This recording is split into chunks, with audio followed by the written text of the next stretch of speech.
കുമ്പളങ്ങാട് സ്ഥിതി ചെയ്തിരുന്ന മാലിന്യക്കൂന കുഴിച്ചെടുത്ത് നിർമ്മാർജ്ജനം ചെയ്യുന്ന പ്രവൃത്തി വിജയകരമായി പൂർത്തീകരിച്ചു.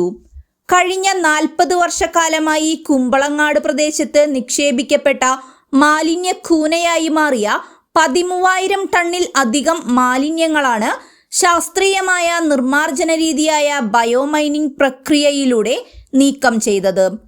പ്രവൃത്തി പൂർത്തീകരണത്തിന്റെ ഭാഗമായി നഗരസഭാ ചെയർപേഴ്സൺ മിനി അരവിന്ദൻ, നഗരസഭാ വൈസ് ചെയർമാൻ PN സുരേന്ദ്രൻ, നഗരസഭാ സ്റ്റാൻഡിംഗ് കമ്മിറ്റി ചെയർമാൻമാരായ Sheela Mohan OR, KP Madanan, PG Saneesh, Dhanya Nidhin, മറ്റ് കൗൺസിലർമാർ, നഗരസഭാ എഞ്ചിനീയറിംഗ് ആരോഗ്യ വിഭാഗം ഉദ്യോഗസ്ഥർ, KSWMP ഉദ്യോഗസ്ഥർ, KSWMP കൺസൾട്ടൻസ്, കേരള സംസ്ഥാന മലിനീകരണ നിയന്ത്രണ ബോർഡിലെ അസിസ്റ്റന്റ് എൻവയോൺമെന്റൽ എഞ്ചിനീയർ, ശുചിത്വ മിഷൻ ഉദ്യോഗസ്ഥർ, നഗരസഭാ സെക്രട്ടറി എന്നിവർ സൈറ്റ് സന്ദർശിച്ച് സൈറ്റിൽ നിന്നുള്ള മാലിന്യങ്ങൾ പൂർണ്ണമായും കുഴിച്ചെടുത്ത് പ്രോസസ് ചെയ്തതായി വിലയിരുത്തി.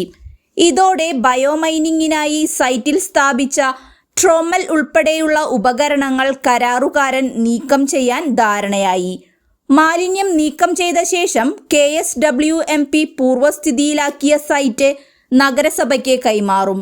മാലിന്യം കെട്ടിക്കിടന്നിരുന്നതുകൊണ്ടുണ്ടായിരുന്ന പാരിസ്ഥിതിക സാമൂഹിക പ്രശ്നങ്ങൾ ഒഴിവാകുന്നതോടൊപ്പം ഇതുവരെ ഉപയോഗിക്കാനാകാതെ കിടന്നിരുന്ന 1.5 ഏക്കർ ഭൂമിയിൽ നൂതനവും പൊതുസമൂഹത്തിന് അത്യാവശ്യവുമായ പദ്ധതികൾ വിഭാവനം ചെയ്യാൻ നഗരസഭ ആസൂത്രണം ചെയ്യുമെന്ന് ചെയർപേഴ്സൺ അറിയിച്ചു.